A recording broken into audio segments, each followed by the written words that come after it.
2026 সালে ইতালির ডিক্রেটো ফ্লুসি বা স্পন্সর ও সিজনাল ভিসার নিয়মে বেশ কিছু বড় পরিবর্তন এসেছে। বিশেষ করে আবেদনের গতি বাড়ানো এবং জালিয়াতি কমানোর জন্য ইতালিয়ান সরকার বেশ কঠোর পদক্ষেপ নিয়েছে। নিচে 2026 সালের সর্বশেষ নুল্লা ওস্টা আপডেট এবং সঠিক নিয়মে ভিসা আবেদনের বিস্তারিত তথ্য দেওয়া হলো। 1. ইতালি নুল্লা ওস্টা আপডেট 2026। নুলস্তা হল মূলত ইতালি সরকারের দেওয়া একটি ওয়ার্ক পারমিট বা কাজের অনুমতিপত্র, যা ইতালিতে থাকা নিয়োগকর্তা এমপ্লয়ার আপনার জন্য আবেদন করে তুলে দেয়। দ্রুত প্রসেসিং ও নুলস্তা ইস্যু 2026 সালের জুন মাসের সর্বশেষ আপডেট অনুযায়ী Milan, Rome, Napoli, Foggia, Verona সহ বেশ কিছু বড় শহর থেকে দ্রুত গতিতে নতুন নুলস্তা ইস্যু করা হচ্ছে। কিছু ক্ষেত্রে ফাইল জমা দেওয়ার 45 থেকে 60 দিনের মধ্যেও নুলস্তা চলে আসছে। ভ্যালিডিটি বা মেয়াদ মনে রাখবেন, নুলস্তা ইস্যু হওয়ার পর থেকে সাধারণত 6 মাস 180 দিন পর্যন্ত এটির মেয়াদ থাকে। এই সময়ের মধ্যেই আপনাকে ঢাকার ভিএফএস গ্লোবালে অ্যাপয়েন্টমেন্ট নিয়ে ভিসার জন্য আবেদন সম্পন্ন করতে হবে।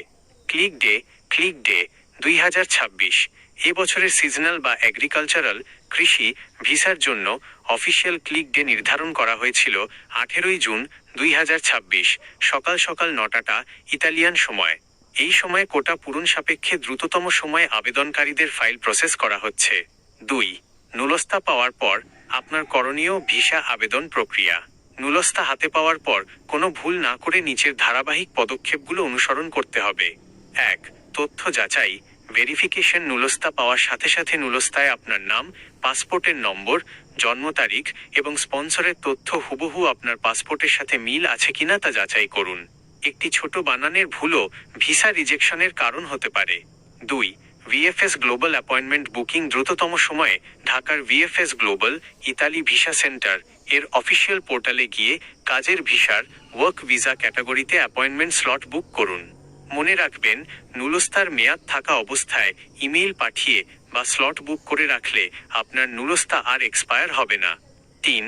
ভিসা অ্যাপ্লিকেশন ফর্ম পূরণ ও ডকুমেন্ট প্রস্তুত। অ্যাপয়েন্টমেন্টের আগে ইতালির দীর্ঘমেয়াদী ভিসার জন্য আবেদনপত্র ন্যাশনাল ভিসা অ্যাপ্লিকেশন ফর্ম নির্ভুলভাবে পূরণ করুন। এর সাথে আপনার original passport, police clearance, travel insurance ও নুলস্তার কপি রেডি করুন। 4. ফাইল জমা ও বায়োমেট্রিক। নির্ধারিত তারিখে নির্দিষ্ট দিনে ঢাকা ভিএফএস সেন্টারে সশরীরে উপস্থিত হয়ে ফাইল জমা দিন এবং আঙুলের ছাপ, বায়োমেট্রিক ও ছবি তোলার প্রক্রিয়া সম্পন্ন করুন। 3. প্রয়োজনীয় ডকুমেন্টের চেকলিস্ট। ভিএফএস গ্লোবালে ফাইল জমা দেওয়ার সময় নিচের কাগজগুলো অবশ্যই সাথে রাখতে হবে। মূল পাসপোর্ট, কমপক্ষে 6 মাসের মেয়াদ থাকতে হবে। নুল্লা ওস্টা ইতালি থেকে পাঠানো মূল কপি ও ফটোকপি। কাজের চুক্তিপত্র, ওয়ার্ক কন্ট্রাক্ট, মালিকের স্বাক্ষর করা চুক্তিপত্রের কপি। পুলিশ ক্লিয়ারেন্স সার্টিফিকেট অবশ্যই পররাষ্ট্র মন্ত্রণালয় থেকে সত্যায়িত অ্যাটেস্টেড হতে হবে। মেডিকেল ও ইন্স্যুরেন্স। পুরো চুক্তির মেয়াদের জন্য বৈধ হেলথ ইন্স্যুরেন্স, কমপক্ষে 30,000 ইউরো কাভারেজ সম্পন্ন। থাকার জায়গার প্রমাণ, অ্যাকোমোডেশন প্রুফ, ইতালিতে আপনি কোথায় থাকবেন তার ডকুমেন্ট। দালাল ও স্ক্যামার থেকে সাবধান। 2026 সালে ইতালির ভিসা প্রসেসিং পুরোপুরি অনলাইন ও ডিজিটাল ট্র্যাকারের আওতায় নিয়ে আসা হয়েছে। কোনো প্রকার ভিআইপি অ্যাপয়েন্টমেন্ট বা টাকা দিলে দ্রুত ভিসা পাওয়ার কোনো সুযোগ নেই।